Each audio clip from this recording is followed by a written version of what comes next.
আপনি খালি সবার সামনে দিয়ে হাত ধরে টানে নিয়ে আসেন, লোকজন দেখে কি কয়? দেখো, আমি এই সিনেমার ডিরেক্টর, ঠিক আছে? আমি তোমাকে যখন ইচ্ছা তখন ডাকতে পারি, যখন ইচ্ছা তখন দৃশ্য বোঝানোর জন্য আমি তোমার যে কোনো জায়গায় ডাকতে পারি। তুমি বুঝিছো? আর তুমি লিকুর সাথে এত হাসি হাসি করে কথা বলো কেন? তো কি কব? আমার নায়কটার সাথে কথা কইতে হবে না? আরে ও নায়ক নাকি?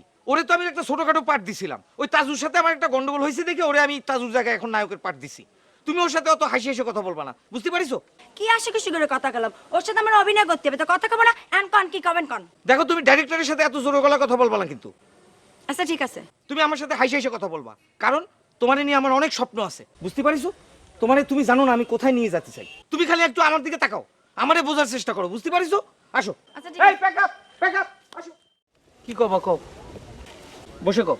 এই জায়গায় করতে পারি। বসো বসো বসো। বসবো না আমি। বসো না। বলো কি কবা? সরে বসেন। আরে আমি তোমার পরিচালক, বলো। আমি যশোর থেকে আইছি, আমি এর আগে কোনোদিন দেখিনি ভিডিও ক্যামেরায় শুটিং করতে। এই বিয়ার ভিডিও ক্যামেরা আপনি শুটিং করতেছেন, দেখেন আমি যশোরতে আসার পরে অনেক পরিশ্রম হয়ে গেছে আমার। আর সারা জীবন দেখেছি নাটকে নায়কের চরিত্রে প্রাধান্য বেশি থাকে, এখানে তো দেখতেছি লিকুর কোনো চরিত্রই নেই। আরে লিকুর চরিত্র তো আমি ইচ্ছা করে কমায় দিছি, তোমার চরিত্র বাড়ায় দিছি, তাতে তোমার আরো খুশি হওয়ার কথা না? আমার খুশি হচ্ছে না, আমার দুঃখ লাগতেছে। দেখেন আপনি আমার এত স্বপ্ন দেখেন না তো, বুঝেছেন? আমি যশোর থেকে আইছি, আমারও অনেক বড় স্বপ্ন আছে, আমার একটা মান সম্মান আছে, আমি একদিন অনেক বড় শিল্পী হব, বুঝতে পারিছেন? আর শোনেন, আপনি ওই আমাকে চরিত্র একটু বাড়াই দেন। আচ্ছা দেবানে, ঠিক আছে, ওর সাথে তোমার দৃশ্য আমি বাড়ায় দেবানে। আর তুমি আপনি- একটু আমার কথাটাও বুঝো। আপনি হাতটা সরান। তুমি আমার কথাটা বুঝো। হাতটা সরাই বসেন, আচ্ছা, ভালোভাবে বুঝলাম। কথা কান। কিন্তু তুমি একটু আমার কথাটাও পাইবো। ভাববানি। শোনো, বাংলাদেশে চলচ্চিত্র পরিচালক আর নায়িকাদের বিয়ে প্রেম এগুলো কোনো বিষয় না, নতুন কোনো ব্যাপার না, ঠিক আছে? এই যে তোমার যদি বিশ্বাস নয়, এই দেখো তোমার জন্য কাগজ নিয়ে আসছি। এই যে দেখো, পরিচালকের সাথে নায়িকার বিয়ে হয়েছে, এই যে ছবি সহ ছবি ছাপা হয়েছে, এটা অহরহ হচ্ছে।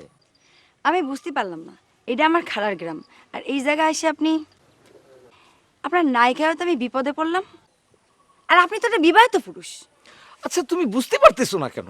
পরিচালকদের জন্য এটা কোনো ব্যাপার না, তুমি সেই অতীতেই পইরে আছো এখনো। শোনো, নায়িকা হিসাবে উন্নতি করতে হলে পরিচালকদের সাথে একটু সম্পর্ক ভালো রাখতে হবে। এই শোই ভাই, এদিকে আসেন।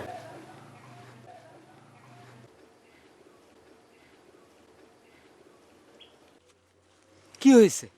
আরে এটা কি ভাই, পাওনাদার আপনারা খুঁজে বেড়াচ্ছে আর আপনি এখানে, তার মধ্যে আপনি মোবাইল বন্ধ করে রাখছেন কে? মোবাইল বন্ধ? ও, চার্জ নেই। এটা কোনো কথা হইলো? শোনেন ভাই, প্রেস্টিজ বাঁচাতে হলে পাওনাদারের টাকাগুলো সব গুনে গুনে দিতে হবে। শোনো, সফি একটা না একাধিক সিনেমা বানাইছে, কোনোদিন কারো টাকা মাইরে খায়নি, এবারও কারো টাকা মাইরে খাবো না, ঠিক আছে? সবাইরে যার যার পাওনা বুঝাই দেবো। সে ঠিক আছে, তো চলেন যাই, আমার ওরা তো আপনার খুঁজতেছে তো। আচ্ছা তুমি দাঁড়াও, আমি একটু অনেক বইলে আসি। শোনো, তুমি এটা রাখো, ভালো করে পড়বা। আর যশোর কিন্তু তুমি একলা যাবা না, আমি নিজে তোমার সাথে করে নিয়ে যাবো। ধরো ধরো ধরো ধরো, আসি। হ্যাঁ।